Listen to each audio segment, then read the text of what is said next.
You know that feeling when you wake up on Monday morning, absolutely fired up to change your life? You've got your workout planned, your meals prepped, your goals written down. You tell yourself, this is it. This is the week everything changes.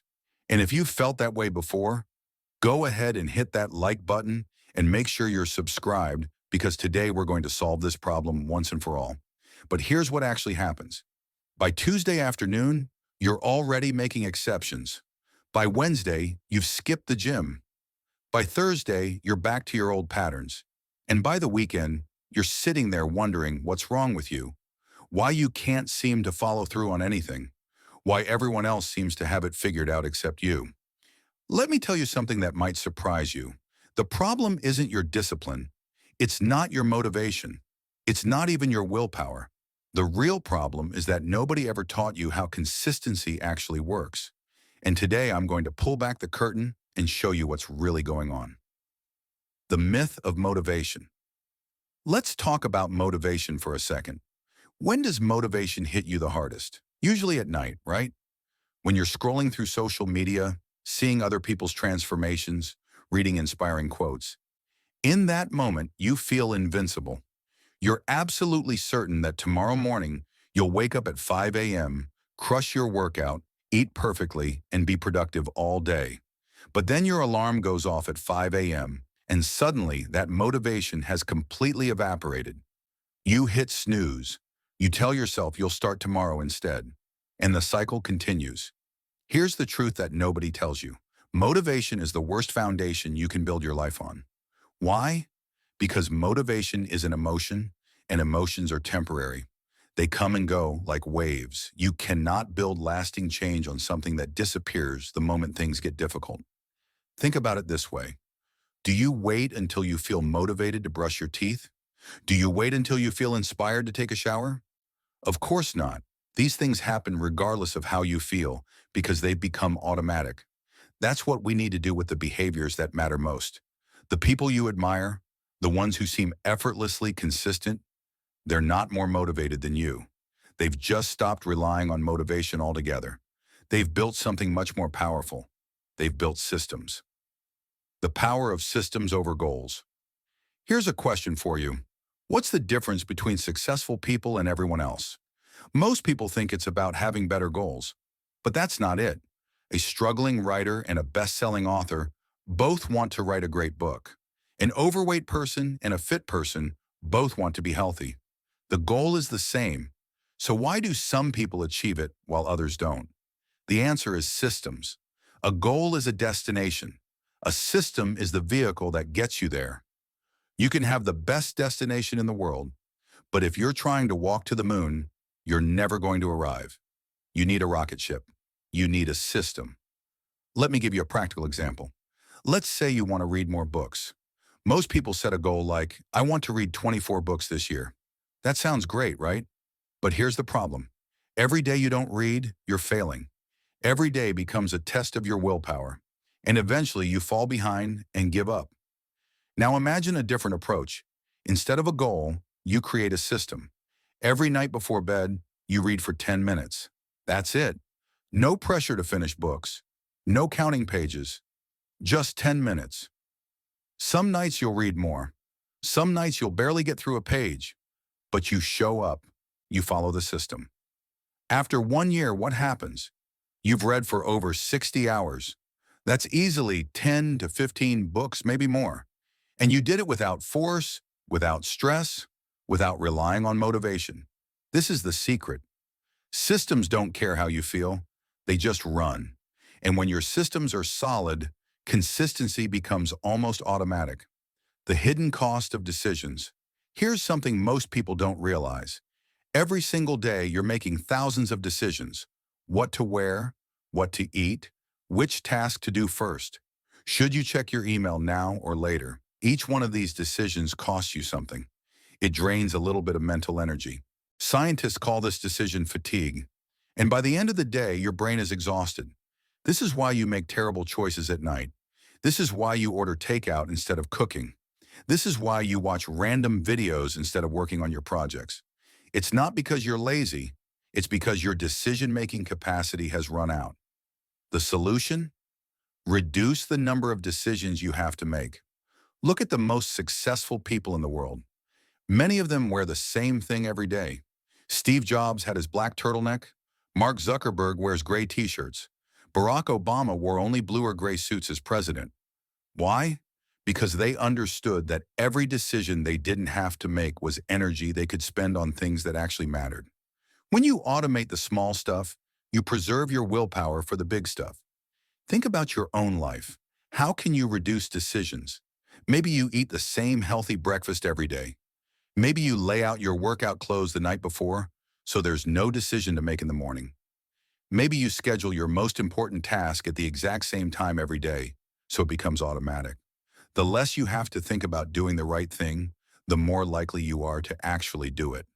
The invisible progress problem. Let's talk about why most people quit. They quit because they don't see results fast enough. You work out for a week and look in the mirror. Nothing's changed. You write every day for a month. Your work still isn't where you want it to be. You eat healthy for 2 weeks and the scale barely moves. So you think it's not working? You assume you're doing something wrong, and you quit. But here's what's actually happening. Progress is invisible for a long time.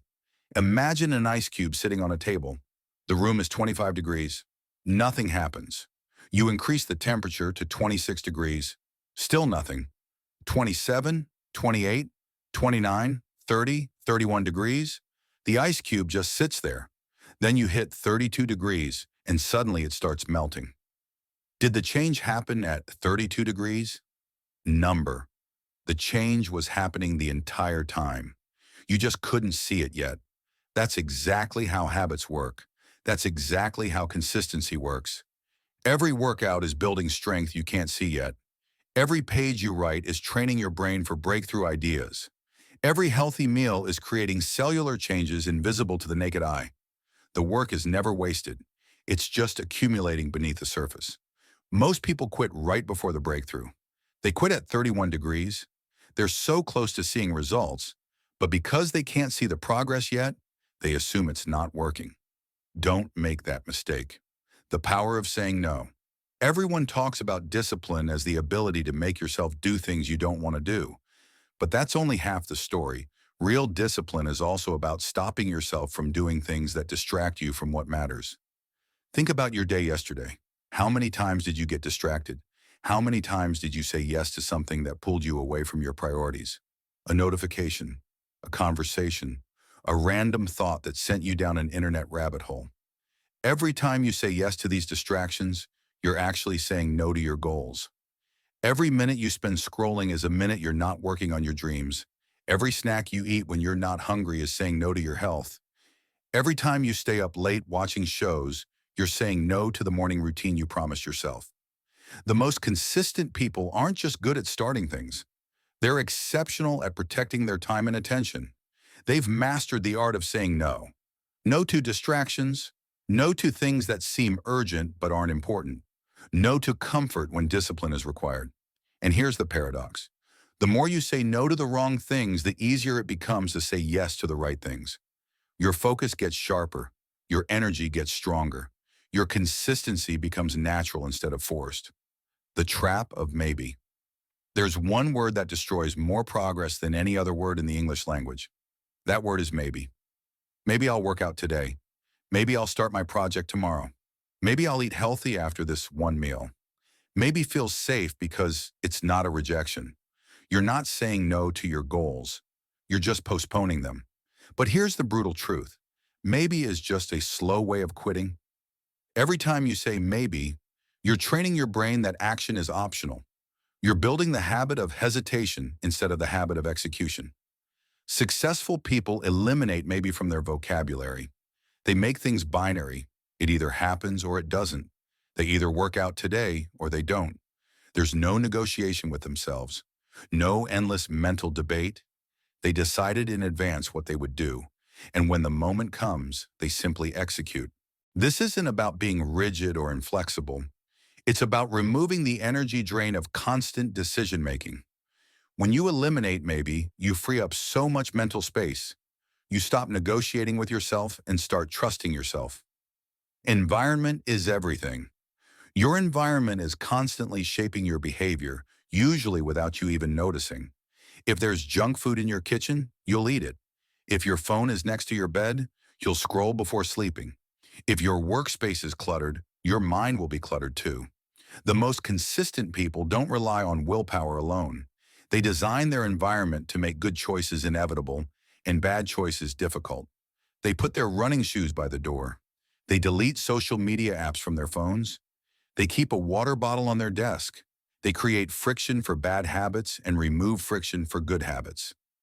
Think about one habit you're struggling with right now.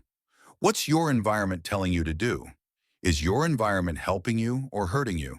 Because if you're trying to build consistency while surrounded by distractions and temptations, you're making it 100 times harder than it needs to be. Change your environment and your behavior will follow. The identity shift. Here's the final piece of the puzzle. The deepest form of consistency doesn't come from discipline or willpower or even good systems. It comes from identity. When you see yourself as a certain type of person, your actions naturally align with that identity. Let me explain. If you're trying to work out more, you can approach it two ways. First way is, I'm trying to become someone who works out. Second way is, I am someone who works out. Notice the difference? One is trying, one is being. Every action you take is a vote for the type of person you want to become. Every time you work out, you're voting for being a fit person. Every time you write, you're voting for being a writer. Every time you keep a promise to yourself, you're voting for being someone who follows through. You don't need 100 votes to claim a new identity. You just need evidence. Even small evidence counts. If you worked out once this week, you're someone who works out. If you wrote one paragraph today, you're a writer. Don't wait until you've achieved some arbitrary milestone to claim your identity. Claim it now and let your actions flow from that identity. The 2-minute rule. Let me leave you with one final strategy that changed everything for me. Make your habits so small that you can't say no. Can't find time to work out for an hour? Do 2 minutes. Can't write a whole chapter? Write one sentence. Can't meditate for 20 minutes? Take 3 deep breaths. The goal isn't to do something massive. The goal is to show up, because showing up is the hardest part. Once you've started, momentum takes over. You'll often do more than you planned.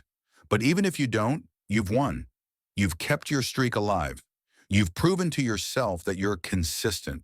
This is how you build unshakable consistency. Not through massive effort, not through perfect conditions, but through tiny actions repeated so often they become who you are. Stop waiting for motivation. Stop making excuses. Start showing up in the smallest possible way. And watch what happens when you finally stop starting over and start stacking wins instead. That's it for today. If this helped you, smash that like button and subscribe for more content like this. I'll see you in the next one.